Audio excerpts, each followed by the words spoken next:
Merci de nous recevoir chez vous sur Walf TV. Toutes nos excuses pour ces quelques minutes de retard. Et commençons cette édition. On va au dossier judiciaire. En prélude à son face-à-face avec le juge, l'Union du monde rural exige la libération de Guy Marius Sagna. Ses membres du collectif Multilutte Doyna soulignent que celui qu'ils considèrent comme l'avocat du monde rural n'a rien à faire en prison. Ils se disent prêts à tout pour sa libération. Suivant les propos du chargé de la communication, Pape Madieba, au micro de Mamadou Maktarsa. Le monde rural fait partie d'une plateforme appelée Doyna, où nous avons notre collègue ou notre camarade Guy Marius Sagna qui défendait partout le monde rural. Et malheureusement, là où nous vous parlons, Guy Marius Sagna, il n'est pas en liberté. Et nous demandons à ce qu'il soit en liberté, nous exigeons qu'il soit en liberté et venir contribuer ou bien continuer la lutte qu'il avait entamée.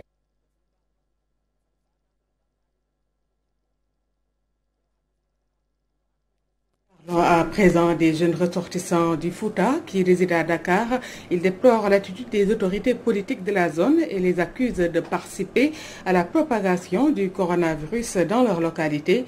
La cause, un meeting organisé pour accueillir le chef de l'État dans le Fouta.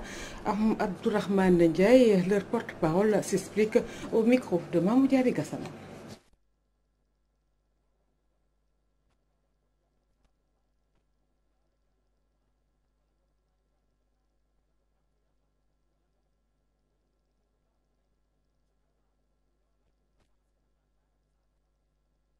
Tous les leaders du Fouta sont partis dans notre région pour aujourd'hui apporter leur soutien au président de la République qui s'est senti seul pendant les manifestations qui ont eu lieu dans ce pays-là.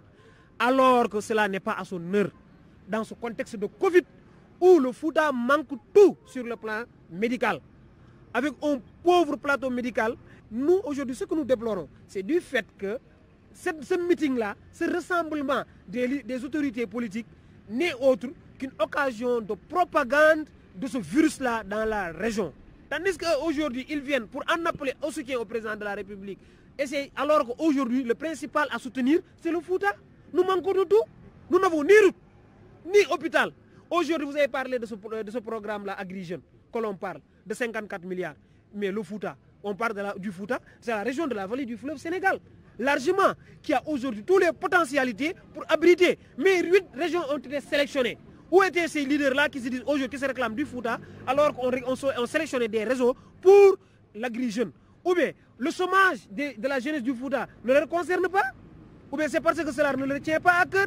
Donc tout ce que nous pouvons dire aujourd'hui, que nous fustigeons avec la dernière énergie, ce qui se passe actuellement chez nous au Fouta, avec ce méga meeting qui est considéré à hauteur de 120 millions qui aurait servi au moins d'appui financier pour l'hôpital de Ourossogui, qui n'a absolument rien, mais également l'hôpital de Matam. C'est dommage, nous le disons et nous le réitérons, que le Fouta n'a pas d'autorité politique, que le Fouta n'a pas de leader. Le Fouta, c'est le Sénégal. Donc nous n'acceptons pas, pour des considérations politiques, que le Fouta soit stigmatisé, que le Fouta soit ethnicisé, que le Fouta soit un titre foncier de qui que ce soit. Sédhiou compte encore les dégâts causés par les violentes manifestations du début du mois. Le président du conseil départemental de Bounkiling se désole des événements. Mohamed Diaïté invite les jeunes à la retenue pour éviter que ces cas ne se reproduisent plus. Écoutons-le au micro de Lamine Bayo. Cette situation a provoqué des pertes en vies humaines, mais également des dégâts matériels innombrables. Nos pensées vont de prime abord à toutes les personnes impactées. Ainsi, nous présentons nos condoléances les plus attristées et nous marquons notre parfaite compassion aux familles des victimes, mais également à tout le peuple sénégalais. Nous regrettons ces actes de destruction des biens publics et des symboles de la République, de même que le pillage des entreprises et propriétés privées. Notre cher département n'a pas été épargné par ces actes, avec comme conséquence la destruction de registres d'état civil, tel que ça a été le cas, paraît-il, dans la commune de Medina Wandifa, les attaques de nos forces de défense et de sécurité et de la préfecture, entre autres, j'en passe.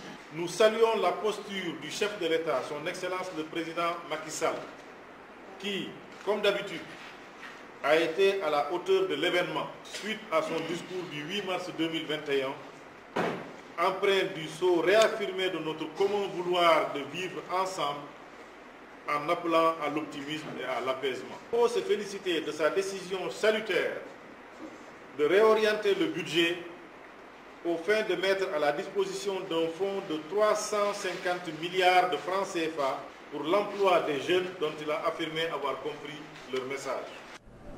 Les acteurs culturels de la région de Ziguinchor réclament plus d'attention. Ils veulent la structuration formelle des associations dans le milieu des arts urbains.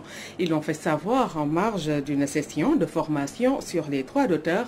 Écoutons le président de Ziguinchor Culture Urbaine, Sekou Gassaban, au micro d'Amadi Khalilou Diémé. Voilà, c'est vraiment quelque chose qui est très bien attendu aux acteurs culturels de la région parce que c'est, je peux dire, un manque qui était là.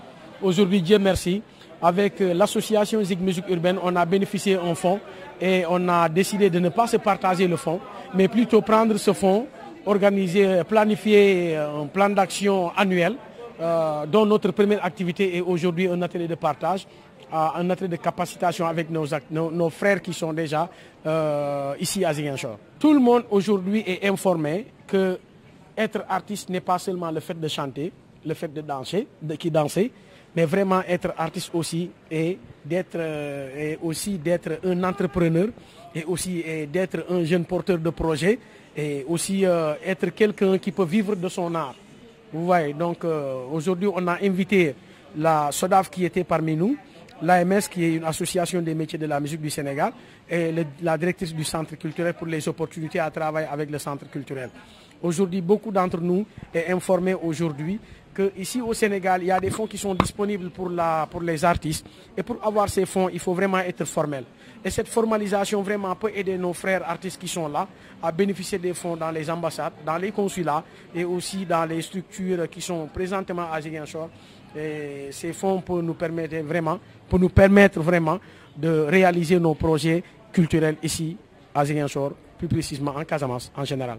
Aujourd'hui, on peut dire que Ziguinchor a décidé de ne plus travailler en rang dispersé. Cause pour laquelle cette association nommée Zig Musique Urbaine a enrôlé pas mal de jeunes artistes qui sont formels et décide aussi d'aider des artistes, nos frères artistes qui travaillent dans l'informel, à leur aider à la formalisation. Certains Sénégalais ne sont toujours pas convaincus de la pertinence du projet Bus Rapide Transit. De plus, les travaux causent d'énormes désagréments aux riverains.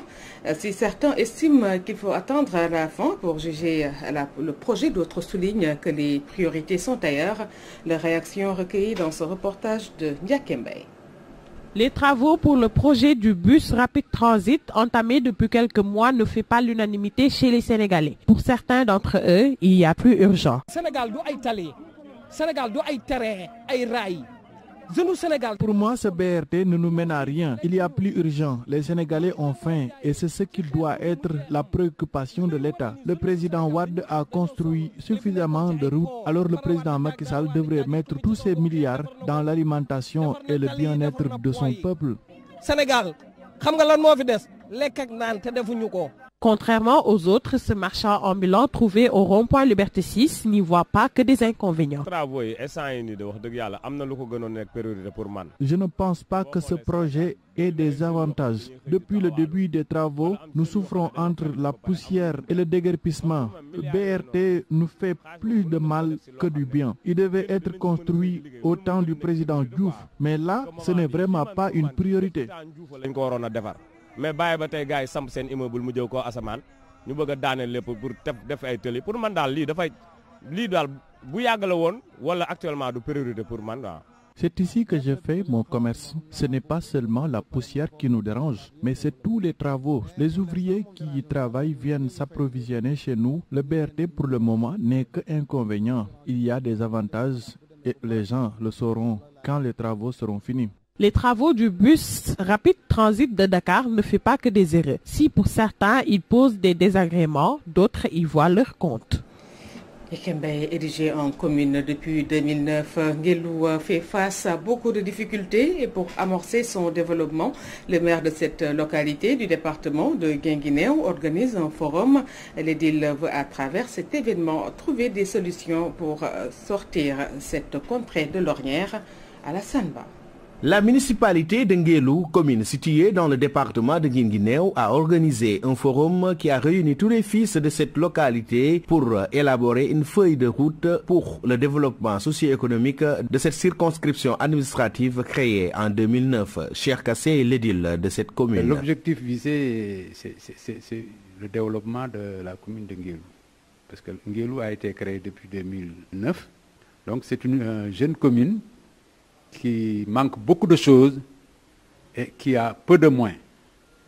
C'est ce qui m'a poussé maintenant à réfléchir et à demander à tous les fils de Nguelou, les cadres de Nguelou, je leur ai convié à une rencontre et ils l'ont bien accepté. Et c'est ce qui fait qu'aujourd'hui, nous avons associé les services techniques régionaux et départementaux pour qu'au sortir de ce forum, avoir un document qui nous permettrait peut-être d'améliorer les conditions de vie des populations. Ibrahim Sarr, sous-préfet de Nguelou, lui aussi a apprécié cette activité qui est une clé pour le développement de Nguelou. Aujourd'hui, nous avons vraiment présidé un forum sur le développement économique de la commune. Forum auquel étaient invités tous les chefs de services régionaux, en tout cas tous les acteurs qui contribuent au développement sont conviés ici à Nguelou. On va effectivement élaborer après la séance, c'est-à-dire un autre plan d'action du réaliste qui pourra prendre en compte tous les besoins de développement de la commune. Le maire